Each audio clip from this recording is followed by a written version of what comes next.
Welcome everyone to the first of two meetings tonight of the Meridian Library District. It is 6:45 and our first meeting, the budget hearing, is in session. Tonight is our annual budget hearing exercise that we undertake every August, and we will start out with a presentation of the amended 2024 budgets and the proposed 2025 budgets. Nick and Emma, will turn it over to you. Good evening, everyone.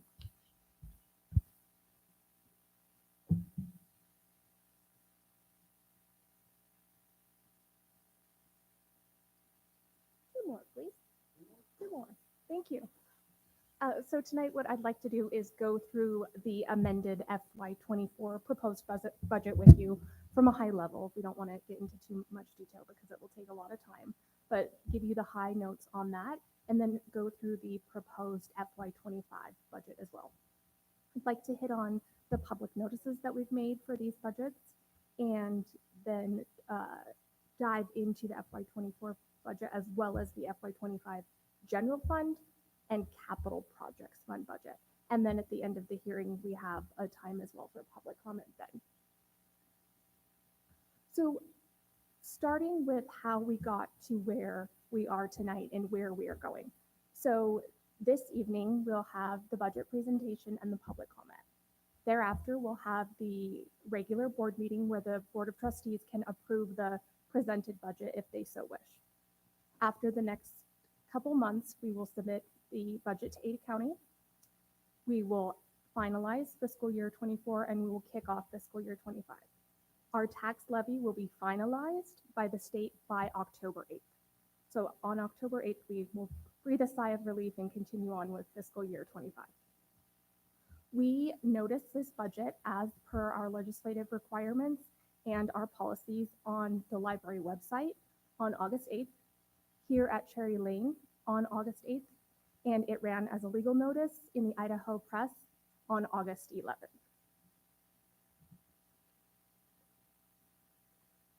Starting off with the FY24 amended budget, we saw a lot more revenue in FY24 than we anticipated.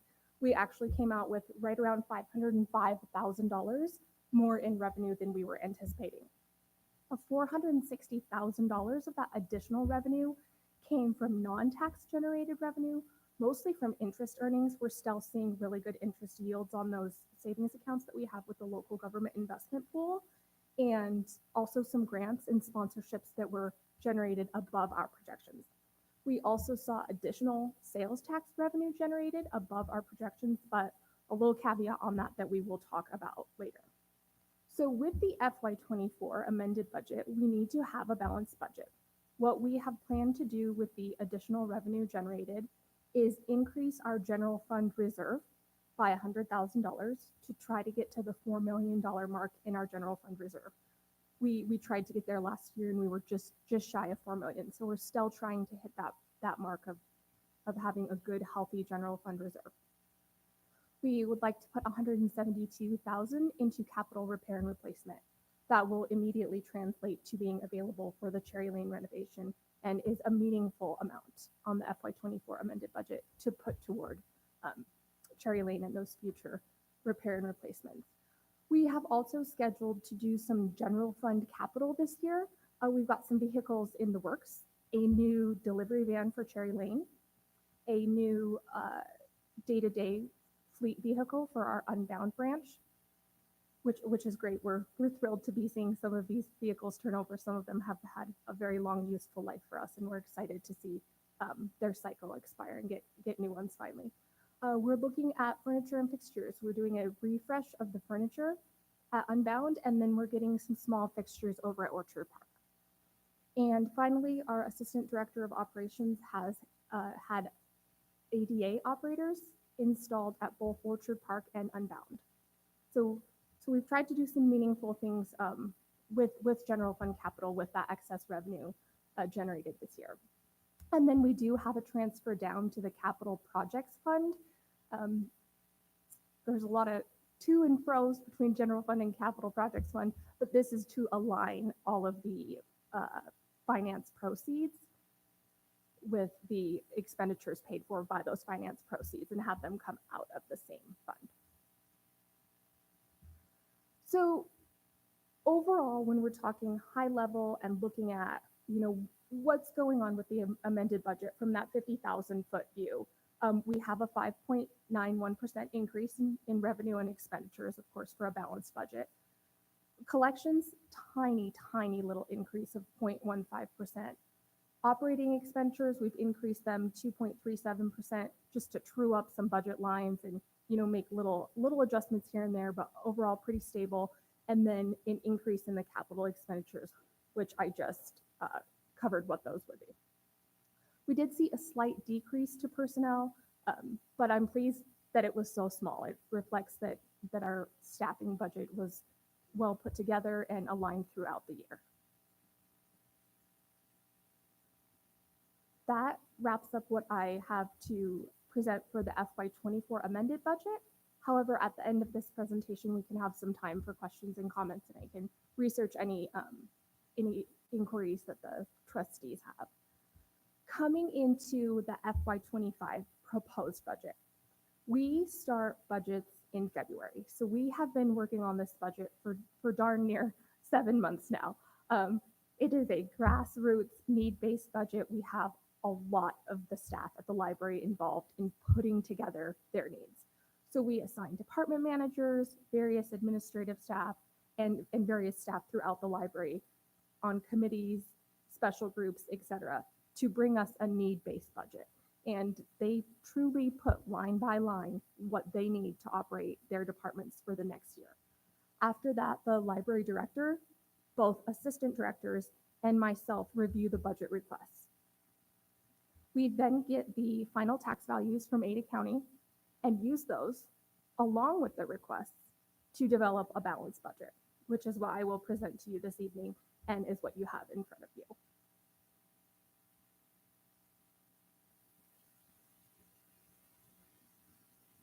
So coming into FY25, obviously we have the same two funds we just discussed.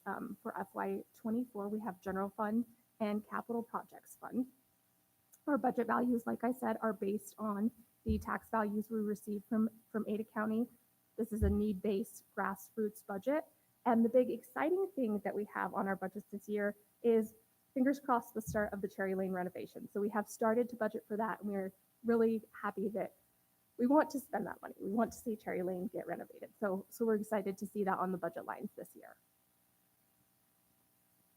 Kicking right off with General Fund, a total revenue budgeted in the General Fund this year of $11.7 million. That seems like a big number, but there's more. We have a projected tax revenue of $8.5 million and projected non-tax revenue of $3.2 million. $2.6 million of the non-tax revenue is pulling money out of capital repair and replacement to put toward Cherry Lane. The library has been very diligent with being fiscally conservative and putting money away for the future, and now is our time to reap the rewards of that and use that funding for the Cherry Lane renovation. The expenditures of $11.7 million include personnel of $6 million. We did add some positions into the staffing models, as well as built in a buffer to allow for wage increases throughout the year and a potential salary schedule change. We also have significant increases that we are anticipating to our cost of benefits, and Percy rates have increased. Collections is budgeted at $911,000. That is a slight decrease from FY24.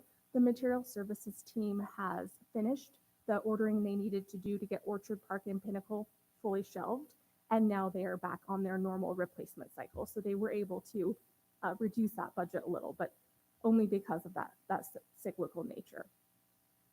Operating expenses, everything else, keeping the lights on, having water, programs, supplies, all of those things are coming in at $2.1 million. And then Cherry Lane, the $2.6 million that we're bringing out of the general fund reserve to go ahead and hopefully get that project kicked off and going. That wraps it up for general fund. Coming down into the capital projects fund. We have projected revenue in that fund of 1.4 million. That is the annual plant facilities levy revenue that we get. We have projected non-tax revenue of 113,000 for interest. We're still projecting the interest in rates are going to stay healthy, but we want to be a little bit conservative on that. We are planning additional non-tax revenue in the capital projects fund of 2.6 million as well. That will be coming out of the fund balance, the money that's sitting in the bank that we've raised with the plant facilities levy that hasn't been spent yet. So a total budget of 5 million and change for Cherry Lane for FY25. The expenditures that we're budgeting for the capital projects fund are the $1.4 million annual lease payment for the Pinnacle branch, and then the Cherry Lane renovation that I just hit on. And I would add that is not the total cost of the Cherry Lane renovation. It is going to span over 2 fiscal years is our assumption. We don't have timelines or designs or anything, so we have to project out what that is going to be. But the projected outlay of the overall project has been accounted for here. The remainder of it will actually be in fiscal year 26, which we'll discuss this time next year. Thank you, Director Grove. Yeah, we've got some constraints around that funding, and so we will have it coming out of both the general fund and the capital projects fund over a couple of years. So there'll be some interesting accounting. Looking at our levy rates, we have a slight decrease to our projected levy rate for FY25. We were at 0.000374 final rate provided by Ada County for last year. This year, we're projected to be at 0.000358. We've had an increase in our taxable property value, and so the increase in our budget doesn't weight heavy enough to increase our levy. We still have a reduced levy rate.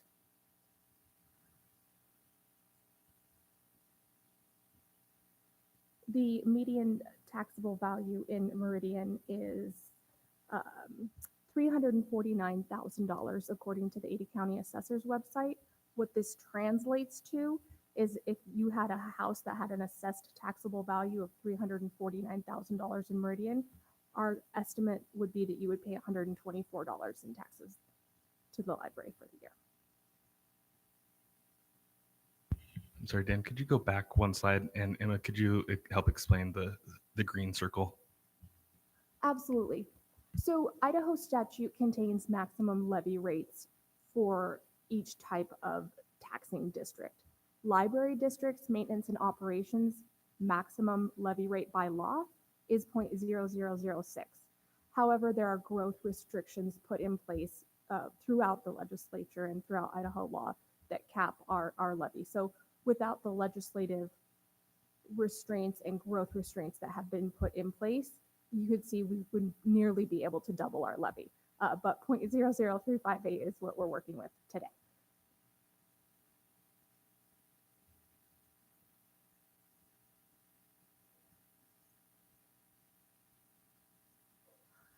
Okay, so looking at this year and the taxes and the tax levy over last year, I just hit on the levy rate, the top line there. Looking at the total property tax levy this year, we're looking at an increase of 3.66% or 337,000 and change.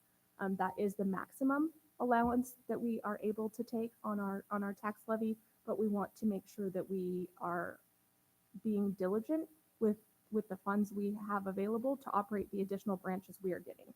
And we feel that we do need to take that maximum levy to operate our branches.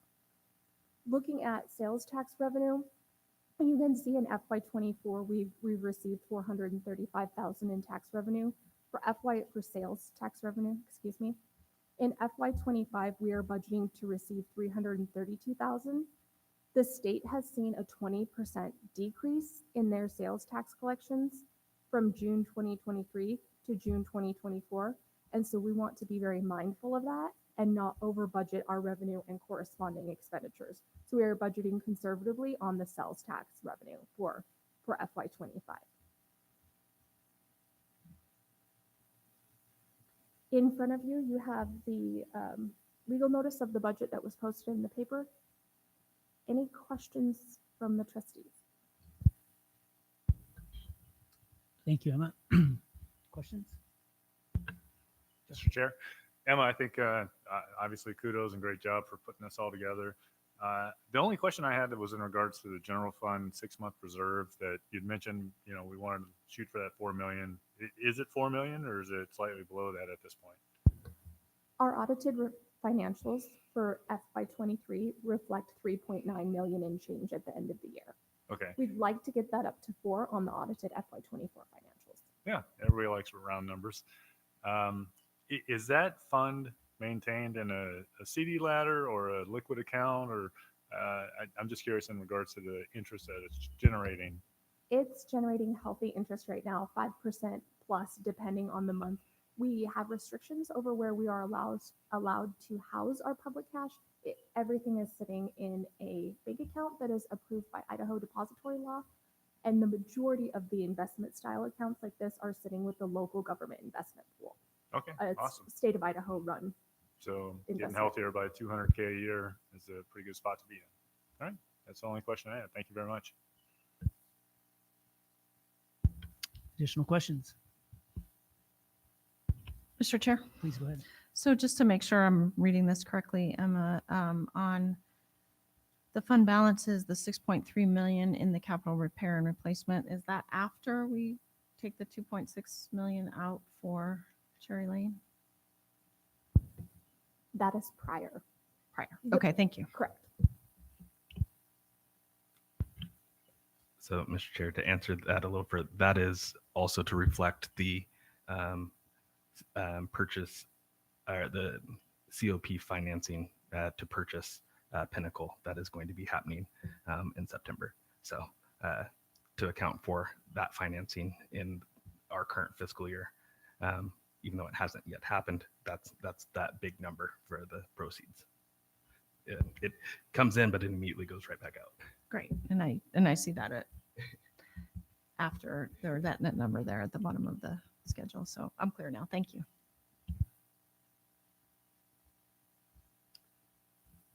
All right. If there are no additional questions from the board at this point, we will open it up to public comment. We welcome the public's interest in these budget hearings every year and are happy to take any questions and comments that you may have. Are there people that have signed up for comments? Okay. All right. With that being the case, this part of the meeting tonight will be closed for the budget hearing, and we will transition to our regular monthly board meeting at 7:02.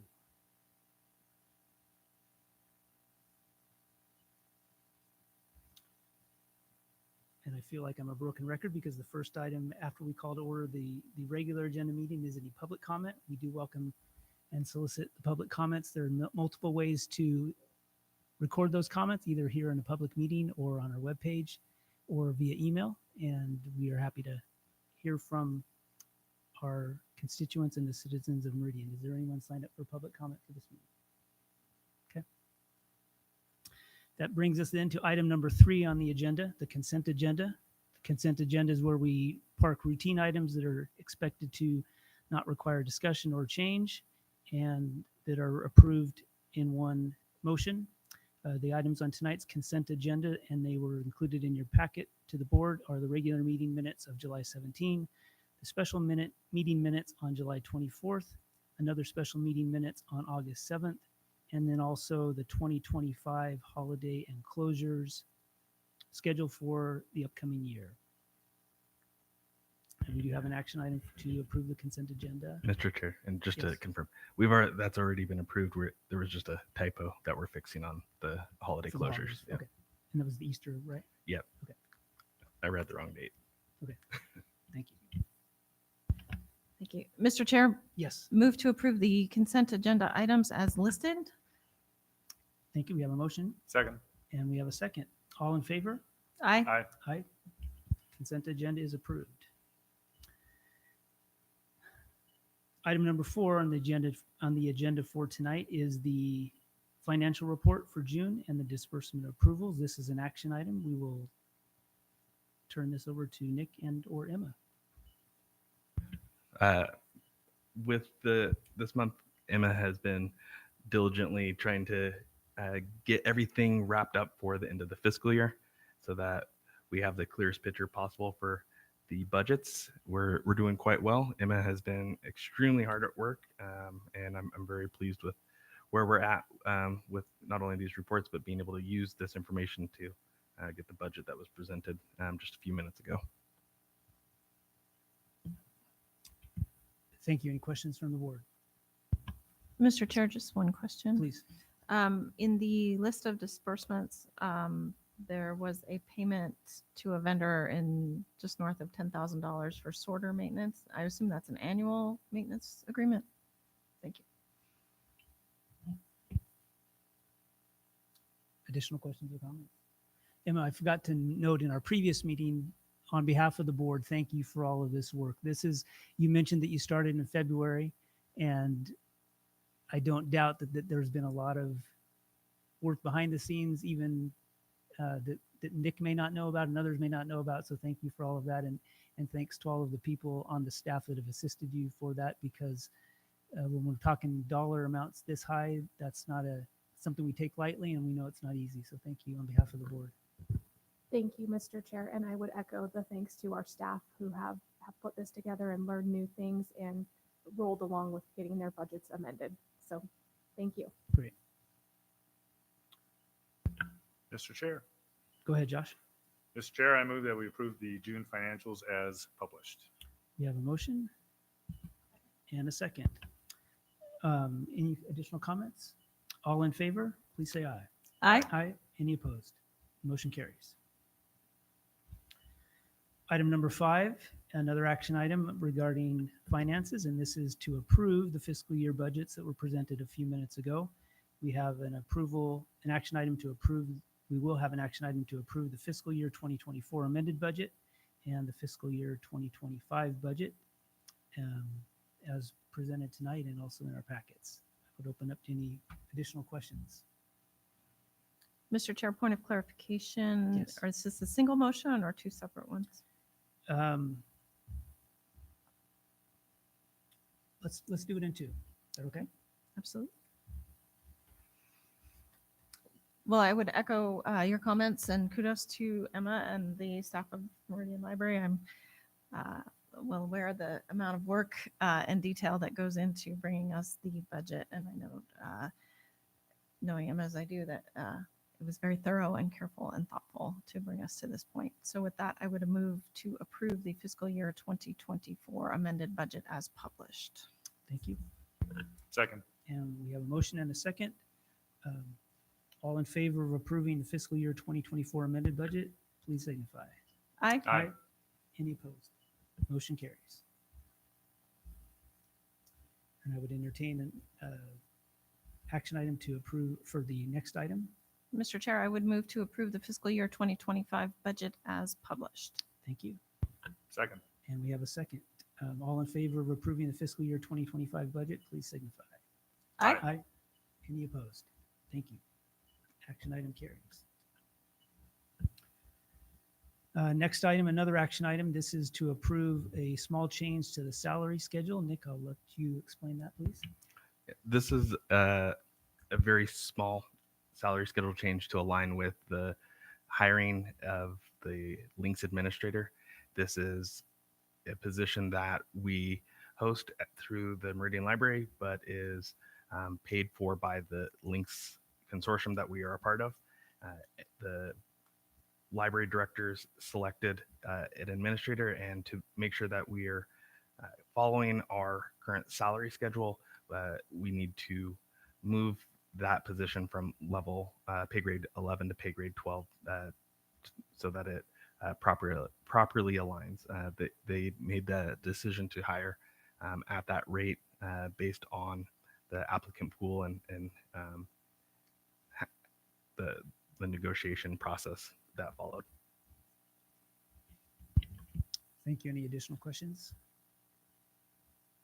Nick, I've got one just to clarify. So just for the benefit of the public mostly here. So as you mentioned, that this links administrator sits within the organization of MLD, but it is really a position that serves all of the libraries in the consortium. And so this amount for the salary was determined by the consortium, and all of the payments to cover that amount are paid by the member dues, including ours, of course, but on a proportional basis.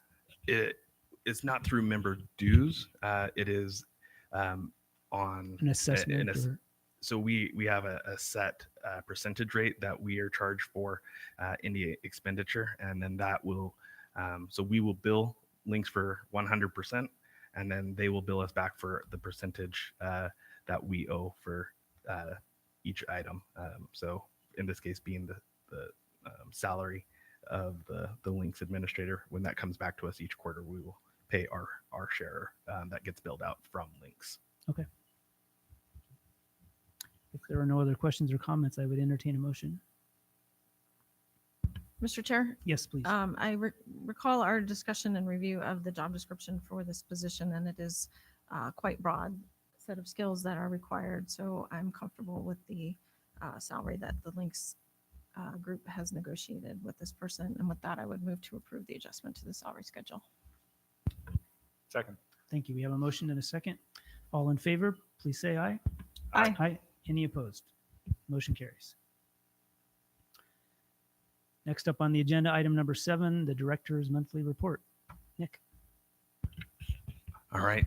Thank you, Mr. Chair and board. I will be pretty brief with some of our updates tonight to go through our monthly pieces and some of our other things here. We are back into a pretty regular schedule for HR right now in terms of jobs open and filling those. Most of these positions are library assistant and page positions.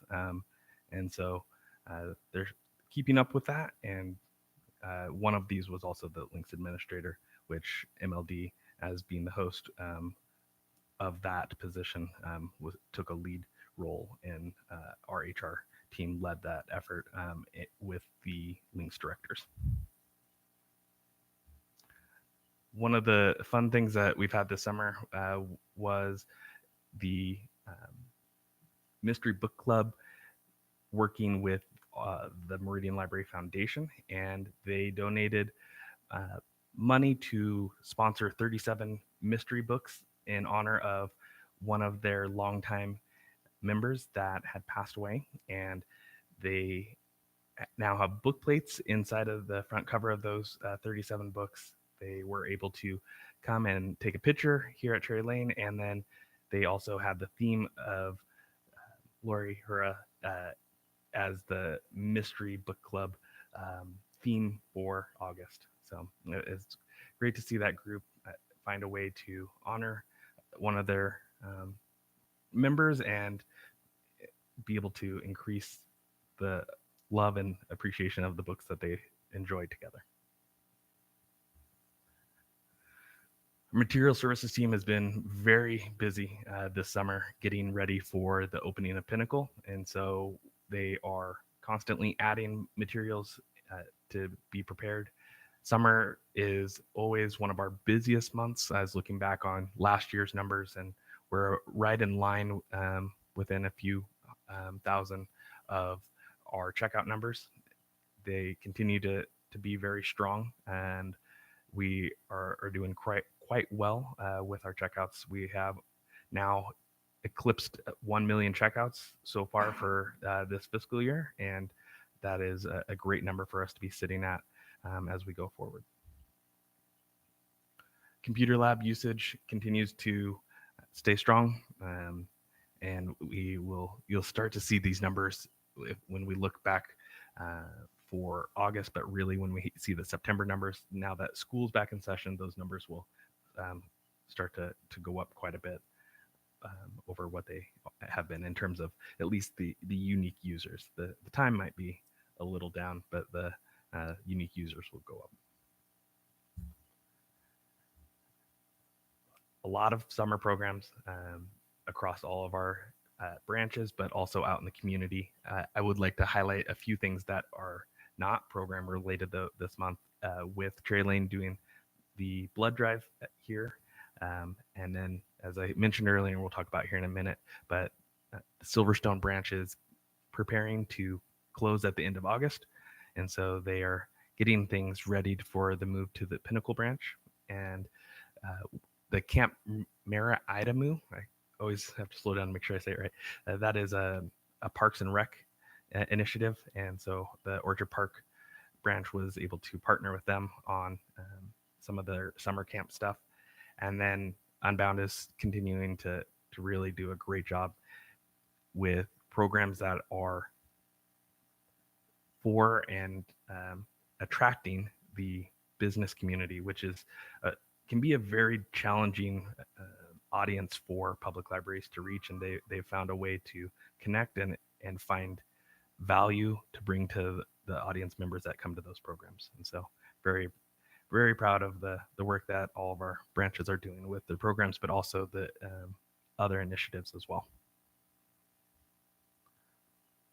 So in July, we had 188 programs with 5,600, almost 5,700 attendees. And so we do a lot of programs when we compare with other libraries of similar size across the country. I was looking at some things. I'll put those together in a few months when we do a deeper dive into programs. But we're doing a lot of great work in our programs, both in our branches and out in the community. And our community has been very responsive in attending those programs. And then with that, a few pictures from around the district, and the top right corner is the Pinnacle branch, and that kind of leads us right into the next piece, which is South Meridian branch updates. Listed it this way so that we could talk about both Silverstone closing so its last day will be August 31st, and then we will be doing a ribbon cutting and dedication ceremony at 9 a.m. on Monday, September 30th to open the Pinnacle branch. We are very excited about that. We are going out for COP finance is tomorrow morning. They asked if we wanted to be in a meeting at 7 in the morning to like go over like final things. I said, I think we're okay. So they're going to go out, and then we have a meeting at 8:30 and then again at 10 to see where the market's at for interest rates to really lock it in. And then we'll close those out next week. And then on September 12th, we will actually complete the purchase and sale agreement along with the funding of the COP financing, somewhat simultaneous. And then on September 13th, we will work with professional movers to move the collection out of collection and supplies out of Silverstone and begin putting them on the shelves over at Pinnacle. And then we'll start the mad dash of getting everything set up from the 13th to the 30th for the public grand opening on the 30th. And then the foundation will also be doing an event the 26th, I believe, is when they're going to be doing a fundraising event. So in a nutshell, I think that covers the high level pieces of everything for both Silverstone and Pinnacle. Thank you, Nick. Questions and comments from the board? Thanks. Super excited about Pinnacle. It's really amazing how quickly everything has moved once it got going. Mike, back on your director's report, you had the number of new accounts created year to date was somewhere north of 5,000. Do you happen to know the total number of cardholders we have at this stage? Mr. Chair and Trustee Larson, I don't. I actually asked that about 2 hours ago as something that I wanted to have numbers on because it is going to come up in my meeting next week with the Librarians Committee on some of the initiatives to look at how we can increase the cardholder by 10% by June of next year. So I don't have that, but it was a topic of conversation today. Josh, any questions, comments? Nick, I've got a couple. So the program numbers, 537 people for the Silverstone Scavenger. That was not at one event, right? That was over. Correct. So that's a passive program. Okay. Yeah. Okay. I mean, passive or active, that's a Yeah. lot of people. I mean, that just shows the interest in that area of Meridian. So, and then there was another one, the reptile activity, 325 people. Yeah, that was the Corbin Maxey presentation at the end of summer party. We ended up having to move that from Discovery Park to West Ada Yeah. I saw that School in the District, notes. and the reason for that was the weather conditions did not permit us to really promote being outside at that time, and so our team of librarians and associate librarians worked magic and scrambled within days to redo that program and to relocate it. And I was blown away at how they were able to actually pull it off, and not only pull it off, but do so and bringing in hundreds of people. So it's always a big draw, but being able to change it last minute and still get those numbers is quite unbelievable. Yeah. Nice. And I did not know we had a mystery book club. I have some people I need to let them know that there is such a thing. Oh, It's yes. good to know. I was able to have a tour of Pinnacle last week. Phenomenal, and I can't wait to let the whole community see it. So thank you for all your work there. Our team has worked very closely with both Brighton and CM Company on that project, and LKV Architects, the architecture firm that Brighton has hired for that. And it's a very unique project, and I'm excited for it to be done. Because it has been a challenge, but it is amazing. And I too cannot wait for the public to come in and at the same time get kickstarted on our Cherry Lane work. Completely agree. Thank you. That leads us into item number 9 on tonight's agenda, future agenda items. Anything board members would like to propose for upcoming meetings? I'm sure there's already some things that are routine and regular and that we already know about. Mr. Chair, we will be back on our regular review schedule with job descriptions and policies. August, of course, is one of the 2 months that we don't have anything scheduled. That in December, we keep August open for the budget stuff, and so we'll be back on schedule next month with our regular review of policies and job descriptions. Thank you. Go Mr. ahead. Chair, I would imagine it would be covered in Nick's director's report, but kind of the outcome, the final outcome from the financing, what the interest rate and costs were and so forth would be good to know. And Mr. Chair, just one note, as the board liaison for the Cherry Lane remodel, I look forward to having news on that in the months ahead. We've had the initial powwow planning phases, but haven't seen anything as of yet concrete. But more to follow.